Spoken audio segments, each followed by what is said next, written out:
নমস্কাৰ মৰমৰ ষ্টুডেণ্টছ সকলোকে স্বাগতম জনাইছোঁ আসাম ষ্টাডি ইনফো ইউটিউব চেনেললৈ।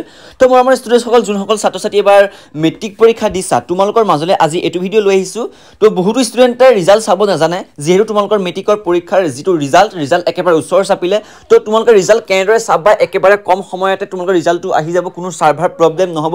তোমালোকে মই দিয়া ট্ৰিক্সকেইটা তোমালোকে ইউজ কৰা আৰু এনেধৰণে তোমালোকৰ ৰিজাল্টসমূহ চোৱা, ঠিক আছে। তো কোনো ধৰণৰ তোমালোকে এপ্লিকেশ্যন ডাউনলোড কৰিবলৈ দৰকাৰ নাই, ডাইৰেক্ট তোমালোকৰ নিজৰ এডমিটত থকা ৰোল নম্বৰটো বহাই দিলেই ডাইৰেক্ট ৰিজাল্টটো আহি যাব। সকলোখিনি তোমালোকক এক্সপ্লেনেশ্যন দেখাই দিম, গতিকে ভিডিঅ'টো অকণ স্কিপ নকৰাকৈ শেষলৈকে চাই থাকিবা। নতুনকৈ আসাম ষ্টাডি লাইভ চেনেলটো ছাবস্ক্ৰাইব কৰি নটিফিকেশ্যন বেলটো অলপ ক্লিক কৰিবা আৰু এইটো ভিডিঅ' লাইক কৰি নিজৰ বন্ধু বান্ধৱীৰ লিংকটো শ্বেয়াৰ কৰি দিবা। তো ষ্টুডেণ্টছসকল লেটছ গ'। তো মৰমৰ ষ্টুডেণ্টছসকল তোমালোকে ৰিজাল্টসমূহ চাবলৈ হ'লে তোমালোকে এইকেইটা ৱেবছাইটৰ নাম প্ৰথমতে ল'ব লাগিব। মই তোমালোকক স্ক্ৰীণত দেখাই দিম, তোমালোকে এইকেইটা ৱেবছাইট ভালদৰে নিজৰ বহীখনত বা এতিয়া মোবাইলতে স্ক্ৰীণশ্বট মাৰি লোৱা, তাৰপিছত তোমালোকে কেনেদৰে তোমালোকে ৰিজাল্টটো পাবা সকলোখিনি কৈ দিম, ঠিক আছে। তো প্ৰথম ৱেবছাইটটোৱে আহিছে তোমালোকৰ sebaonline.org। এইটো হৈছে সেবাৰ অফিচিয়েল ৱেবছাইট, তোমালোকে এইটো ৱেবছাইট লিখি থোৱা sebaonline.org। তাৰপিছত 2 নম্বৰতে আহিলে assamresults.nic.in। এইটো হৈছে assamresults.nic.in। এইটো তোমালোকে ভালদৰে লিখি ল'বা। তাৰপিছত নেক্সট গিটা মই আপোনালোকক দেখাই দিছোঁ। নেক্সট ৱেবছাইটখিনি তোমালোকে চোৱা। 3 নম্বৰটো indiaresults.com আছে, 4 নম্বৰত আছে assam.shiksha আৰু 5 নম্বৰত আছে assamresults.in। তো মৰমৰ ষ্টুডেণ্টছসকল মই তোমালোকক বেছি ৱেবছাইট ইউজ কৰিবলৈ নকওঁ, এই 5টা ৱেবছাইট তোমালোকে ইউজ কৰিবা।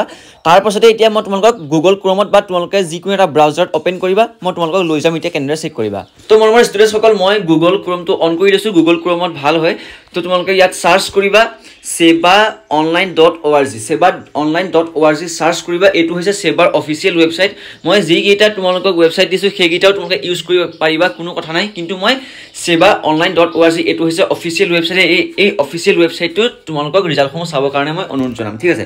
তাৰপিছত গোট ক্লিক কৰিবা, সাৰ্চ কৰাৰ লগে লগে এনেকুৱা ধৰণৰ গোটেই সেবাৰ অফিচিয়েল ৱেবছাইটটো গুচি আহিব। তাৰপিছত তোমালোকে ওপৰত দেখিছে 3 ডটত ক্লিক কৰিবা। 3 ডটত ক্লিক কৰাৰ লগে লগে ইয়াত তোমালোকে আহিব যে নটিফিকেশ্যন, ডাউনলোডছ, ৰিজাল্টছ এনেকৈ আহিব। তো তোমালোকে ৰিজাল্টত ক্লিক কৰিবা। ৰিজাল্টত ক্লিক কৰাৰ লগে লগে এনেকুৱা ধৰণৰ তোমালোকে আহি যাব, যিহেতু এতিয়ালৈকে ৰিজাল্ট তোমালোকৰ ঘোষণা কৰা নাই। যদি ৰিজাল্ট যেতিয়া ঘোষণা কৰিব তেতিয়া তোমালোকৰ ইয়াত যেনেকৈ ইয়াত দেখিছা SSLC এক্সামিনেশ্যন ৰিজাল্টছ 2024 লিখা আছে, তেনেকৈ তোমালোকৰ SSLC ৰিজাল্টছ 2025 বুলি আহি যাব। তো তোমালোকক মই দেখাই দিম, যোৱা বছৰটোকে এটা ট্ৰাই কৰি দেখাই দিছোঁ, একে ছেম টু ছেম হ'ব। তাৰপিছতে তোমালোকে সেইটো লিংকত ক্লিক কৰাৰ লগে লগে এনেকুৱা ধৰণৰ তোমালোকৰ ইণ্টাৰফেচ এটা আহি যাব, ঠিক আছে। ইয়াত লিখা থাকিব যে board of secondary education Assam. তাৰপিছত তোমালোকে তলত দেখিবা, তলত এণ্টাৰ ৰুল প্ৰথমতে থাকিব।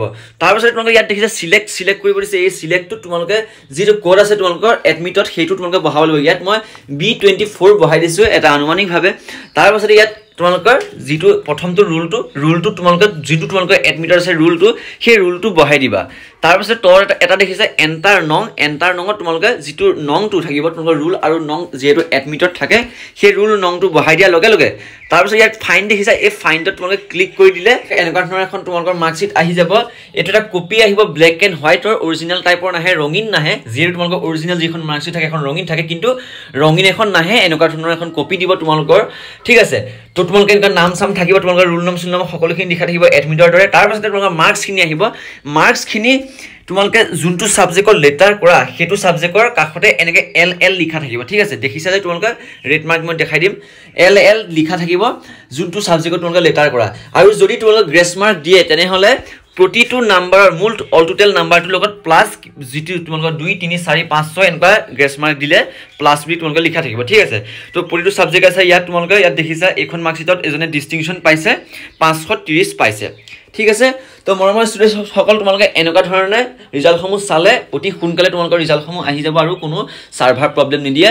আৰু তোমালোকে এইটো ৱেবছাইটে যে ব্যৱহাৰ কৰিবা সেইটো নহয়, তোমালোকে 2-3টা ৱেবছাইট ছাৰ্চ কৰি থাকিবা, যোনটোতে তোমালোকে ৰিজাল্ট প্ৰথমতে পোৱা তোমালোকে পাই যাবা। মানে এটা ৱেবছাইটত যদি তোমালোকে লাগি থাকে তেনেহ'লে তোমালোকে লেট হৈ যাব পাৰে, কিন্তু তোমালোকে গোটেইকেইটা ৱেবছাইটত তোমালোকে ট্ৰাই কৰি থাকিবা, ঠিক আছে। তো মৰমৰ ষ্টুডেণ্টসকল নতুনকৈ চেনেলটো ছাবস্ক্ৰাইব কৰি নটিফিকেশ্যন বেল অলপ ক্লিক কৰি দিবা, এনেকুৱা ধৰণৰ ইম্পৰ্টেণ্ট ভিডিঅ'সমূহ পাই থাকিবলৈ। তো আজি ভিডিঅ' নিমানিমান।